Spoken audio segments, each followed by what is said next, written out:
ओम शांति। हाणे असां बाबा खे यादि कंदासीं। महात्मा ग्रुप जे विच में वेठी आहियां। निराकार रूप में बाबा खे यादि करे मन में कोई भी ॻाल्हि हुजे बाबा खे ॿुधाए छॾो।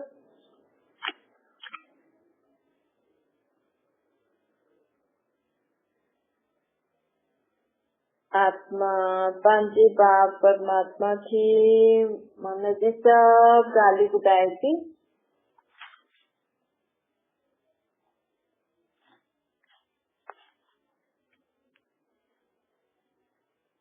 ओम शांति। अॼु मिठा मिठा श्री बाबा ब्रह्मा जी तन द्वारा चवंता मीठे मीठे ॿार बाबा चवंता हाणे असांखे निराकार परमात्मा श्री बाबा चए थो कहिड़ी बि चीज जो लोभ न रखणो। माण्हू लोभ रखी चीजूं पाए रखंदो न त हुनखे न अंत में उहो चीज यादि ईंदी ऐं अंत में बि छा जेकी बि चीज छुपाए रखंदा आहियूं न त उहा चीज असांखे यादि ईंदी आहे।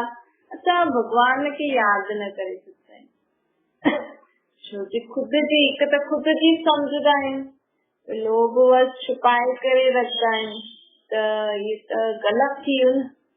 त अहिड़ी ॻाल्हियूं असांखे न जॾहिं असां परमात्मा खे यादि कंदा आहियूं न त असांखे इहे सभु चीजूं यादि ईंदियूं। त बाबा चए थो हाणे जेको बि तव्हां घर में रखो था पाण वटि रखो था त सदा मूंखे ॿुधाए करे रखो कि मां एतिरी चीजूं आहिनि तव्हांजे शरीर जे लाइ घर जे लाइ। त छा थींदो जेका असां परमात्मा जो सम्झी करे यूज़ कंदासीं न त असांखे उहे चीजूं घड़ी घड़ी यादि न ईंदियूं।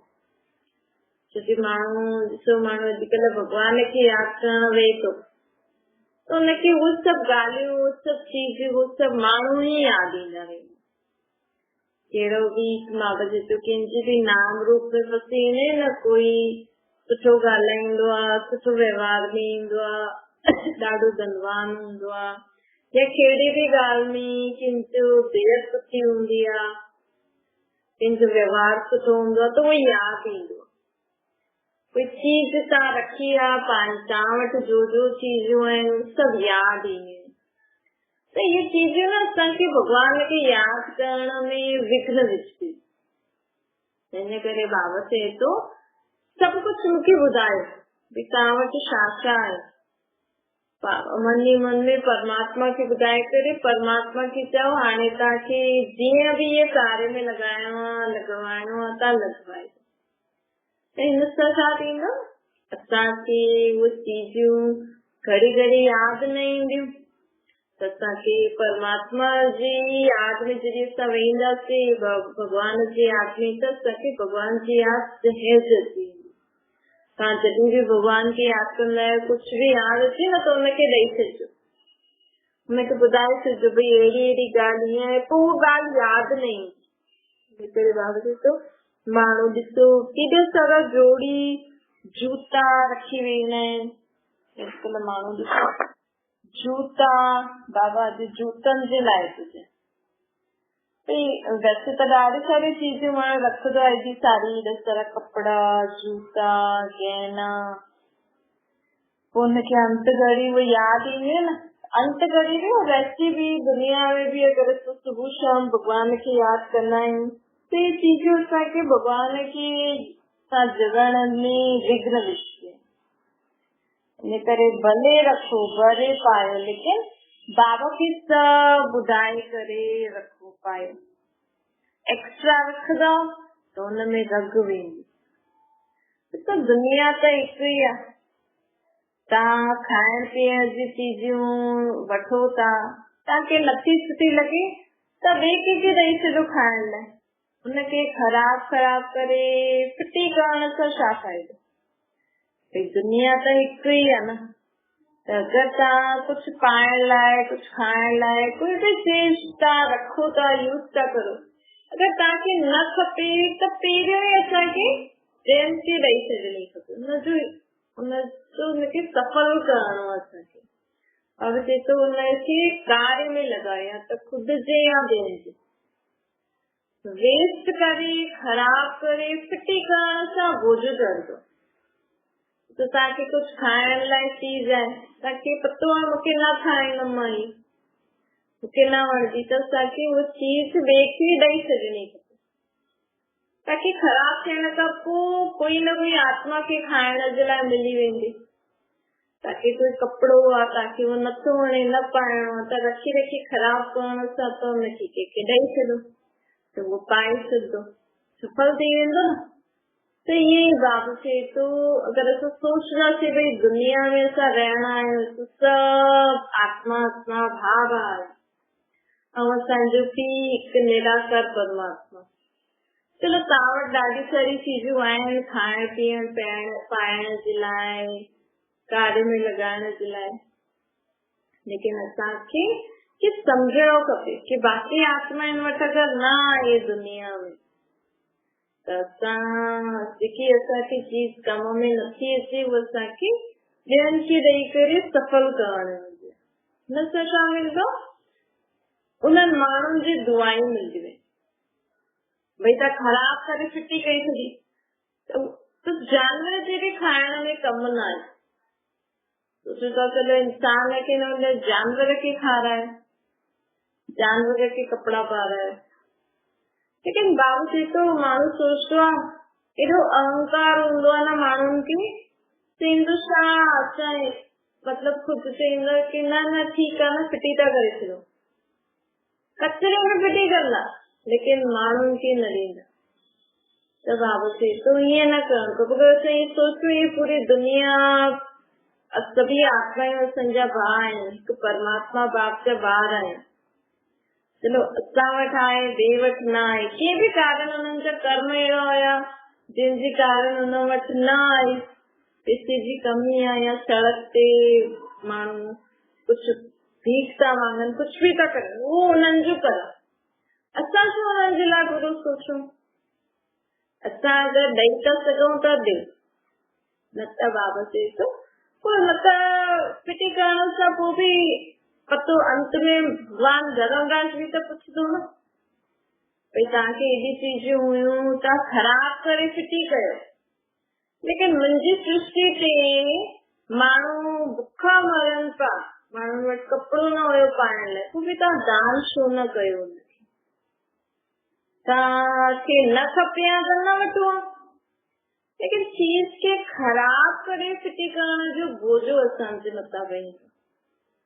तंहिं करे बाबा चए थो कि इहो ॾाढो ध्यानु रखिणो आहे। माण्हू केॾो खाइण पीअण जी चीजूं वेस्ट कंदो आहे न, कपिड़ा बि वेस्ट कंदो आहे, घर में एॾी सारी चीजूं हूंदियूं आहिनि उहे बि वेस्ट कंदो आहे। सोचियो सृष्टि जो सभी आत्मा सां भाव आहे कि खेल खेॾणु आहियूं, अगरि इहो सम्झ में अची वञे त असां कॾहिं बि वेस्ट न करूं। बाबा चए थो हाणे सदा बुद्धि में रखो कि असां सभु आत्मायूं हिकु बाप जी संतान आहिनि। निराकार परम पिता परमात्मा शिव बाबा असांखे हिन सृष्टि ते अची करे असांजे लाइ स्वर्ग जी दुनिया ठाहिण आयो, असांखे बाबा वरतो ॾियण आयो। त बाबा चए थो मुंहिंजो वरतो, इहे जेतिरो बि रोज़ रोज़ असां ज्ञान था ॿुधो न, इहे ई वरतो। अगरि असां रोज़ जो ज्ञान जी ॻाल्हियूं ॿुधूं था, हुनखे जीवन में धारण करे हलंदासीं त सम्झो रोज़ असांखे बाबा इहो ई ज्ञान जो धन, इहो ई असांजो वरतो ॿिए जन्म में स्थूल धन संपत्ति जे रूप में मिलंदो। त हाणे परमात्मा चए थो मां तव्हांखे ऊची दुनिया में हलण लाइ ऊची मत ॾियण आहियां, मुंहिंजी मत ते हलंदव त तव्हां स्वर्ग जा मालिक थी वेंदा। तो दुनिया में माण्हू चईंदो आहे न भगवान जी गत मत न्यारी आहे, भगवान जी मत न्यारी है, मत अर्थात सम्झ। भगवान जी मत जे सम्झी जे धारण करे हली हुनखे स्वर्गवासी थियण जो मौको मिलंदो। भई माण्हू स्वर्ग जो वासी कीअं ठहींदो? हाणे जो आत्मा परमात्मा जी मत ते हलंदी उहा ई आत्मा स्वर्ग वासी थी सघंदी आहे। बाक़ी कोई भी आत्मा स्वर्ग में न वञी सकती। हुनजे लाइ ही बाबा असांखे एतिरी ऊंच श्रीमत थो ॾे। ऊचे से ऊचो भॻवान हूंदो न, हुन खां ऊचो कोई न आहे। बाबा चवंदो मुंहिंजो न मां आहे, न पीउ आहे, न टीचर आहे, न गुरू आहे। परमात्मा जो असां आत्मा आहियूं, असल में स्वभाव आहियूं। आत्मा जॾहिं हिते हिन सृष्टि ते ईंदी आहे, शरीर धारण कंदी आहे, तॾहिं स्त्री ऐं पुरुष चोले जे हिसाब सां पोइ हुनजा अलॻि अलॻि संबंध ठहींदा। मतिलबु बिना शरीर जे आत्मा आत्मा जो हिकु ई संबंध आहे, भाव आहे। आत्मा जो पीउ परमात्मा मथे रहंदो, त बसि ॿियो कोई न, बाप ऐं ॿार, ॿियो कोई संबंध न हूंदो आहे, सिर्फ़ु हिकु आत्मा जो। लेकिन आत्मा जॾहिं शरीर में अचे थी त हुनजा केतिरा संबंध था थींदा वञनि। ऐं आत्मा जॾहिं शरीर खां निकिरे थी पोइ हुनखे ॿियो शरीर मिलंदो, पोइ हुनजा दैहिक संबंधी थींदा। त बाबा चयो लेकिन मुंहिंजो त कोई संबंधी मूंखां वॾो कोई न आहे, त मुंहिंजो माउ पीउ कोई न आहे, मुंहिंजो गुरू टीचर कोई न आहे। मां परमात्मा त आत्मा जो पीउ आहियां, मां बि आत्मा ई निराकार, लेकिन मां परे से परे रहण वारो शक्तिशाली आहियां। ऐं तव्हांखे पीउ जीअं वरसो ॾींदो आहे। अॼु बि ॾिसो, जेको माण्हू खे मनुष्य आत्मा खे शरीर ॾींदा आहिनि 2 ॼणा, त उहो कहलाइण में त माउ पीउ हूंदा आहिनि, लेकिन अगरि उहो हुनखे माउ पीउ जहिड़ी पालना न ॾे त चईंदा आहिनि न, हा सिर्फ़ु हिननि जन्म ॾिनो आहे, लेकिन माउ पीउ जहिड़ी पालना हिननि कई आहे, त हिन जो पालना ॾियण वारा माउ पीउ इहे आहिनि। त मतिलबु इहे संबंध कॾहिं ठहींदा आहिनि, माउ पीउ भाउ भेण टीचर, तॾहिं ओड़ो कर्तव्य निभाइनि। त परमात्मा बि हिकु आत्मा ई आहे, लेकिन उहा कर्तव्य निभाईंदी आहे। असां आत्मा आहियूं जो हिन सृष्टि ते हिते वेंदा आहियूं न, त असांजी शक्ति ख़तम थी वेंदी आहे, गुण ख़तम थी न वेंदा आहिनि, त असां जनम मरण जे चक्कर में वेंदा आहियूं। त परमात्मा कहिड़ो कर्तव्य निभाईंदो आहे, उहो बि परे ते परे रहण वारी आत्मा, लेकिन उहा असांखे वरसो ॾींदो आहे। इहे ज्ञान गुण शक्तियुनि जो असांखे वरसो ॾींदो आहे, छो हुन वटि इलाही हूंदियूं न, ऐं इहो ई आत्मा जो धन आहे। त आत्मा जो धन उहो परमात्मा असांखे ॾींदो आहे, त हुनजे हिन कर्तव्य जे हिसाब सां उहो असांजो पीउ आहे, भई वॾो। त ईअं त बाबा चए थो हिन रीति सदा यादि रखो कि मां तव्हां सभु आत्मा आहियूं बाबा, मां परमात्मा मथे रहण वारो तव्हांजो बाप। जॾहिं तव्हां सभिनि आत्माउनि वटि गुण शक्ति ज्ञान ख़तम थींदा वेंदा आहिनि, तॾहिं मां तव्हांखे ॾींदोमांव हिकु बार। 5000 साल में हिकु बार ई परमात्मा हिन सृष्टि ते अची करे सभिनि आत्माउनि खे ज्ञान गुण शक्तियुनि जो वरसो ॾींदी। त हाणे उहो ई समय थो हले। हाणे हिन समय जंहिं आत्मा परमात्मा खे यादि करे इहो वरसो वठी वठे त उहो स्वर्ग में हली सघंदी आहे, न त न हली सघंदी। स्वर्गवासी थियण लाइ असांखे परमात्मा खे निराकार रूप में यादि करणो, हुनखां वो जेकी असांखे ज्ञान ॾे थो, गुण ॾे थो, शक्ति ॾे थो, उहो बि आत्मा में धारण करणी। ऐं हर 5000 साल में हिकु बार ही परम पिता परमात्मा ने सृष्टि ते अची करे असां आत्माउनि खे वरसो ॾींदो आहे। हुनमें बि कोई कोटनि में कोई में बि कोई आत्मा इहो वरसो वठी सघंदी आहे त सभिनि जे लाइ, लेकिन जेको पहचानंदो, जेको पहचाने करे हलंदो, उहो ई त वरसो वठी सघंदो। त बाबा चए थो हाणे मां ऊचे से ऊचो बाप, ऊचे से ऊचो टीचर भी आहे। भई दुनिया में भी ॾिसो 3 संबंध जरूरी इम्पोर्टेंट हूंदा आहिनि जीवन में। हिकु त बाप, टीचर, ॿियो गुरु। त आत्मा जो बाप परमात्मा, आत्मा जो टीचर भी परमात्मा ही है, आत्मा जो सतगुरु भी परमात्मा ही है। ये तो देह जी दुनिया में पीउ हूंदो आहे हिकु, पोइ टीचर त घणा भी थी सघंदा आहिनि, पोइ गुरु भी माण्हू ॾाढा कंदा आहिनि।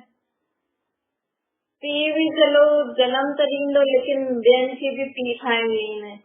जे गांधी जी खे भी बापू जी चई छॾिजे, वॾे वॾे माण्हुनि खे भी कंहिंखे कोई माण्हू पिताश्री बापू जी चई छॾिजे। लेकिन आत्मा जो पीउ टीचर सतगुरु हिकु ई आहे, त उहो अची करे असां आत्माउनि खे हाणे वस्तु भी थो ॾे, ऊची से ऊची पढ़ाई भी थो पढ़ाए। तो दुनिया में जो पढ़ाई पढ़ंदा आहिनि माण्हू, उन्हनि सां कहिड़ी डिग्री प्राप्त थींदी आहे? हिन ई जन्म जे लाइ डिग्री प्राप्त कंदा, कमाई कंदा, ख़तम। ऐं सभिनि खां परमात्मा टीचर असांखे अहिड़ी पढ़ाई पढ़ाईंदो आहे जेकी हाणे असांखे पढ़ाई पढ़ी करे डिग्री मिलंदी न, 21 जन्मनि जे लाइ मिलंदी।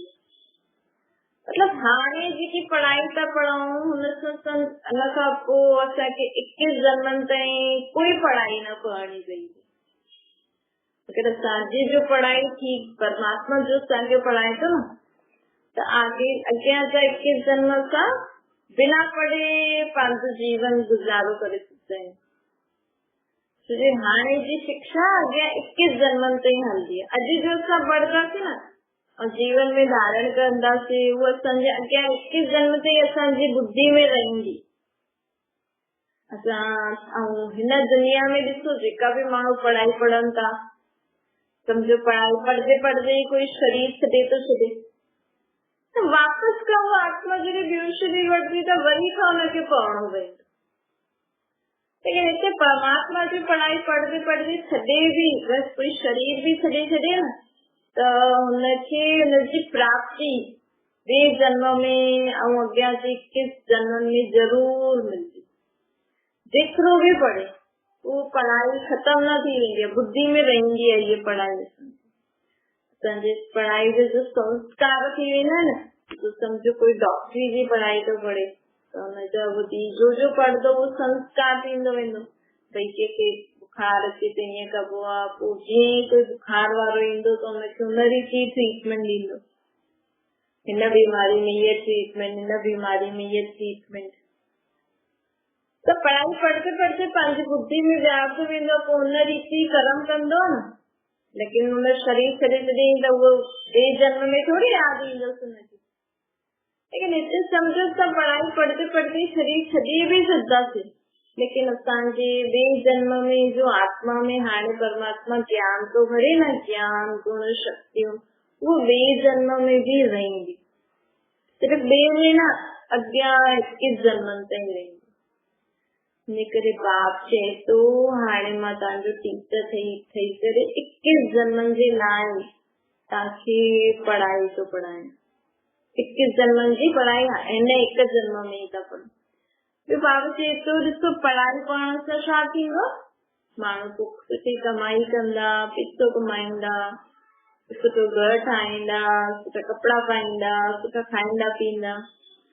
पोइ हाणे जेके असां पढ़ाई था पढ़ो न, परमात्मा टीचर असांखे पढ़ाए थो, हिन सां असांजी कमाई भी थी थिए। जेको असां पढ़ूं था जीवन में धारण करे हलूं था, पोइ अगरि ॿियनि खे भी ॿुधाईंदासीं त इहा कमाई थींदी। त हिन रीति असांखे कमाई भी करणी आहे। हिन हिक जन्म जी कमाई 21 जन्मनि ताईं हलंदी। परमात्मा बाप खां हाणे 21 जन्म में वरितो, 21 जन्मनि ताईं हलंदो। टीचर जी पढ़ाई 21 जन्मनि ताईं हलंदी। कमाई जेकी थिए थी पढ़ाई सां उहो भी 21 जन्म लाइ हलंदी। बस परमात्मा सतगुरु जी श्रेष्ठ मत ते हथ हलूं त असांखे मुक्ति, जीवन मुक्ति जी राह परमात्मा ॾेखारे थी। ऐं उहो भी 21 जन्मनि जे लाइ परमात्मा जी श्रीमत असां वठी न और जीवन में धारण करे हलंदासीं त 21 जन्मनि ताईं असां जीवन मुक्त रहंदासीं। मतलब जीवन हूंदे हुए भी, हिन शरीर में हूंदे हुए भी असांखे कॾहिं भी दुख परेशानियूं बीमारी न थींदी। भई हाणे त जीवन बंद आहे न, आत्मा पंहिंजे देह संबंध पदार्थ वस्तु वैभव के कारण बंधल आहे। आत्मा चाहींदे हुए भी कुछ नथी करे सघे। कॾहिं देह जो बंधन हूंदो आहे, भई आत्मा जी इच्छा आहे मां खायां, लेकिन देह जो बंधन आहे न, देह खे सूट नथो करे। खाइण में भी बंधन, आत्मा चाहे थी मां हिन हेॾे वञा, लेकिन काॾे वेंदी त हुनजो शरीर बीमार थी वेंदो। आत्मा चाहे थी मां ये कम करा, लेकिन हुनजे शरीर में एतिरी ताक़त न आहे। ये देह जो बंधन, देह जे संबंधन सां भी बंधन थींदा। भई आत्मा चाहे थी मां ये करा, वो करा, हेॾे वञा, लेकिन हुन देह सां संबंधित जो संबंधी आहिनि उहो हुनखे वञण नथा ॾियनि, कुझु करण नथा ॾियनि। त ये जीवन बंद आहे। हिनमें आत्मा चाहे थी मां अॼु थोड़ी देर ज्यादा सुम्हां, पंहिंजे शरीर खे थोड़ो रेस्ट ॾियारां, मां भी थोड़ी रेस्ट करां थी, लेकिन शरीर जो संबंधी जेका आहिनि उन्हनि खे सुबुह जो उथी करे रोटी नाश्तो ठाहे ॾियणो आहे, ॿारनि खे तैयार करे स्कूल मोकिलणो आहे, या पढ़ाई करणी आहे, या कुझु ॿियो करणो आहे, त बंधन आहे न। पढ़ाई भी बंधन थी वई न।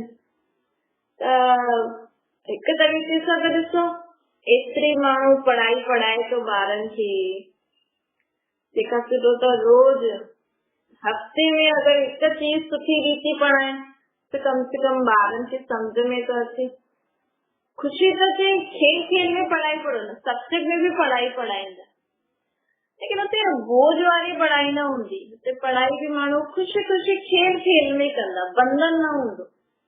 हिते ॾिसो ॿारनि खे जबरदस्ती माण्हू होमवर्क तो कराए, स्कूल में तो चलो वञण जी ॿारनि जी इच्छा थींदी आहे, भई हिते वेंदा खेलंदा मिलंदा, लेकिन पढ़ाई पढ़ंदे समय केॾो माउ पीउ खे चइणो पवंदो आहे न, ॿार खे जबरदस्ती हुनखे पढ़णो थो पए। इच्छा सां त ॾाढा थोड़ा माण्हू पढ़ंदा आहिनि। त पढ़ाई जो बंधन, माउ पीउ खे ॿी प्रकार जो बंधन, ॿारनि खे सुबुह खां राति ताईं हर आत्मा खे बंधन ई आहे। माण्हू अॼुकल्ह रोटी भी खाए थो त भी सुठो हुनखे नथो लॻे, अलॻि अलॻि भी चीज खाइण जो मन थो करे, त बाबा चए थो लेकिन असांखे स्वस्थ रहण लाइ इहे चीज खाइणियूं पवंदियूं। तंहिं करे बाबा चए थो हाणे मां तव्हां मूंखां सतगुरु जी श्रीमत ते हलंदव न त 21 जन्मनि ताईं जीवन त जींदा, लेकिन मुक्त अवस्था में, मतलब कंहिंजे बंधन जे वश न। सत्य में भी गृहस्थी हूंदी, पढ़ाई हूंदी, धंधो हूंदो, लेकिन सब बंधन वश न कंदा आहिनि, ख़ुशी ख़ुशी सां कंदा आहिनि।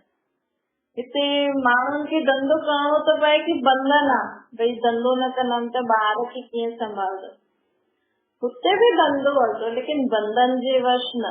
सब पंहिंजी ख़ुशी ख़ुशी सां सभु कमु कंदा आहिनि, छो जो आत्मा शक्तिशाली हूंदी आहे न। हिते आत्मा खे शक्ति न आहे तो सब कुछ बंधन तो लगे। हाणे तव्हांखे 21 जन्मनि जे लाइ जीवन मुक्त अवस्था जीअणी आहे, जीवन में रहंदे मुक्त, कोई प्रकार जो बंधन न। त परमात्मा सतगुरु जी श्रेष्ठ श्रीमत ते हलो। हुननि जी श्रीमत छा आहे? हिकु त खुद खे आत्मा समझी करे हुनखे निराकार रूप में यादि करो। ॿियो उथंदे वेंदे खाईंदे पीअंदे ॻाल्हाईंदे संबंध व्यवहार में ईंदे भी हुनखे यादि करो। सदा पंहिंजे खे आत्मा समझी हुनखे यादि करे हर कर्म करो। पहिरीं श्रीमत ई आहे। ॿी श्रीमत इहा आहे मन वचन कर्म पवित्र करो। असीं ॿ श्रीमत तव्हां पालन करे हलंदव न त तव्हां भी सतयुग जी स्वर्ग जी दुनिया में तव्हांखे उते अचण जो वरतो मिली वेंदो। अच्छा, मिठी मिठी सिखिले जे ॿारनि प्रति माता पिता बाप दादा जो यादि प्यार और गुड मॉर्निंग। रूहानी बाप जी असां सभिनि रूहानी ॿारनि खे नमस्ते। शांति भी रूहानी माता पिता बाप दादा खे यादि प्यार गुड मॉर्निंग और नमस्ते वरदान आहे। बाबा चवंदा कि जीवन में सदा याद और सेवा के आधार द्वारा शक्तिशाली ठहण वारा माया जी था। बाबा चवंदा कि सदा जीवन में कोई भी कर्म करो था न तो मूंखे याद करे हर कर्म करो। अगर याद ऐं कर्म साथ साथ हूंदो न त तव्हां कॾहिं बि कमज़ोर न थींदो, तव्हां कॾहिं बि ढीलोपन न ईंदो तव्हांजे जीवन में।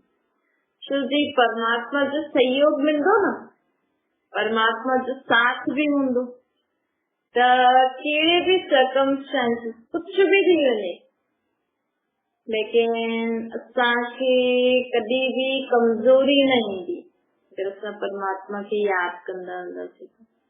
इन करे बाबा चए थो सदा मूंखे यादि करो और कोई भी कार्य करो त निस्वार्थ भाव सां कंदा हलो, त तव्हांजो हर कर्म में तव्हां विजयी थी वेंदो। स्लोगन आहे विघ्न विनाशक उहो ई थींदो आहे जो सर्व शक्तियुनि सां संपन्न हुजे। जीवन में विघ्न परेशानियूं त ईंदियूं, लेकिन उन्हनि खे खत्म करे असांखे जीवन में अॻियां वधणो त हुनजे लाइ छा करणो पवंदो, परमात्मा खां सर्व शक्तियूं असां में अचणियूं खपनि। जॾहिं परमात्मा खे यादि करे पंहिंजी आत्मा में असां शक्ति भरदा रहंदासीं तॾहिं जीवन में परेशानियूं ईंदियूं त सही, लेकिन असां हुनखे फटाफट पार करे अॻियां वधी वेंदासीं। हिनखे चइबो आहे विघ्न विनाश। माण्हू सोचंदा आहिनि गणेश खे पूजो त विघ्न विनाश थी वेंदा, लेकिन विघ्न विनाश मतलब छा थींदो, आत्मा में शक्ति हुजणी खपे कि आत्मा कोई भी ॻाल्हि थिए थी, परेशानी थिए थी त हुनखे परमात्मा जी यादि ऐं सम्झ सां पार करे सघे, शक्ति हुजणी खपे। उहो शक्ति हूंदी आहे विघ्ननि खे विनाश करण जी। कोई गणेश एॾो देवता थोड़ी हूंदो आहे जो माण्हू पूजन था, ये त आत्मा में शक्ति हूंदी आहे, सम्झ हुजणी खपे त तव्हां बि पंहिंजे विघ्ननि खे सहज पार करे सघो। अच्छा, ओम शांति। बाबा खे यादि करो।